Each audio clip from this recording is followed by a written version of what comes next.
Hi friends, అందరికీ నమస్కారం. Welcome back to me Nagalakshmi ఇంటి వంట. ప్రతిరోజు కొన్ని డ్రై ఫ్రూట్స్ తింటే హెల్త్కి చాలా మంచిదని డాక్టర్స్ అయితే సజెస్ట్ చేస్తున్నారు కదా. మరి అలాంటి డ్రై ఫ్రూట్స్తో అచ్చైతే తయారు చేశానండి. ఇది రోజుకొకటి తింటే హెల్త్కి చాలా మంచిది. మరి ఈ డ్రై ఫ్రూట్స్తో అచ్చను ఎలా తయారు చేసుకోవాలో చూడబోయే ముందు కొత్తగా ఎవరైనా మన ఛానల్ని చూస్తున్నట్లయితే సబ్స్క్రైబ్ చేసుకొని వీడియోకు ఒక లైక్ ఇస్తే అందరికీ షేర్ అవుతుంది. మరి ఈ డ్రై ఫ్రూట్స్ వచ్చి ఎలా తయారు చేసుకోవాలో చూద్దాము. స్టవ్ మీద ఒక కళాయి పెట్టుకొని మంటని సిమ్లో పెట్టుకొని 1 కప్పు జీడిపప్పు వేసుకొని వేయించుకోవాలి. మంటని సిమ్లో పెట్టి వేయించుకుంటే పప్పు అనేది లోపల వరకు వేగి టేస్ట్ బాగుంటుంది. ఇలా జీడిపప్పు వేయించుకున్న తర్వాత వేగిన జీడిపప్పును ఒక ప్లేట్లోకి వేసుకోవాలి.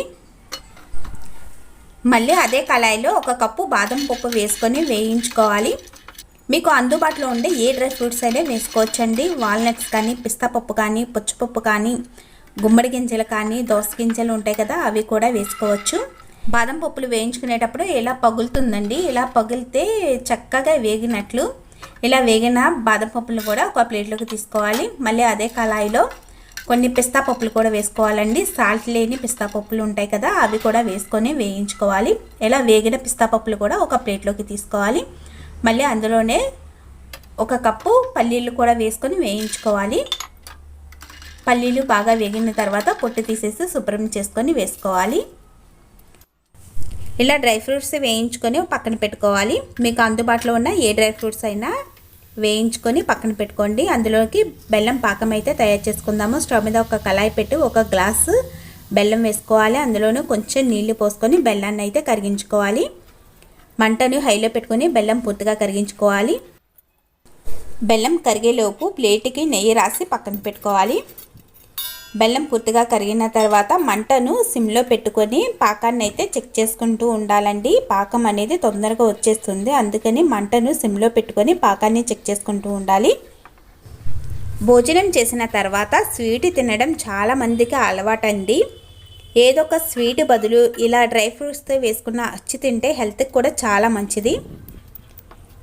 ఇలా పాకం దగ్గర పడిన తర్వాత అందులో 2 యాలక్కాయలని దంచి వేసుకోవడం వల్ల అచ్చుకు ఫ్లేవర్ అనేది, యాలక్కాయ ఫ్లేవర్ అనేది చక్కగా పడుతుంది. పాకం దగ్గరికి వచ్చిన తర్వాత పాకాన్ని చెక్ చేసుకోవాలండి. ఒక గిన్నెలోనికి నీళ్లు పోసి కొంచెం పాకం అందులో వేసుకోవాలి. చూడండి, పాకం తీసి గిన్నెకేసి ఇలా కొట్టండి. టప్ టప్ మని సౌండ్ ఎలా వస్తుందో అలా సౌండ్ రావాలి. అలాగే ఇలా విరిపితే అప్పడం విరిగినట్టు టప్ మని విరగాలి. ఇలా విరిగితే అలా వస్తే మనకు పర్ఫెక్ట్గా వచ్చినట్లండి పాకం. అలా వచ్చిన తర్వాత అందులో కొంచెం బేకింగ్ సోడా వేసుకోండి. ఇలా బేకింగ్ సోడా వేసుకోవడం వల్ల అచ్చు అనేది గుల్లగా వస్తుంది. మనకు స్వీట్ షాప్లో అచ్చు ఎలా ఉంటుందో సేమ్ అలానే ఉంటుందండి టేస్ట్.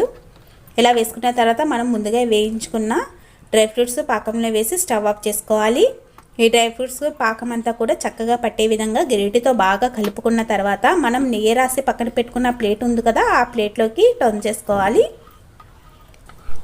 ఇలా మొత్తం ప్లేట్లోకి వేసుకున్న తర్వాత గరిటెతో పళ్ళెం మొత్తం కూడా స్ప్రెడ్ చేసుకోవాలి. ఇది కొంచెం గోరువెచ్చగా ఉన్నప్పుడు మనకు కావాల్సిన సైజులో కట్ చేసుకోవాలి. పూర్తిగా చల్లారిపోతే కట్ చేయడం కుదరదండి, అందుకని కొంచెం గోరువెచ్చగా ఉన్నప్పుడు మనకు కావలసిన షేపులో చాకుతో కట్ చేసుకోవాలి. నేనైతే అచ్చు పలంగా అలాగే ఉంచేసానండి. మనం స్వీట్ షాప్లో చూస్తూ ఉంటాం కదా, జీడిపప్పు అచ్చు ఒకటే విడిగా వేస్తారు. సేమ్ అది ఎంత టేస్ట్ ఉంటుందో ఇది కూడా అలాగే ఉంటుందండి.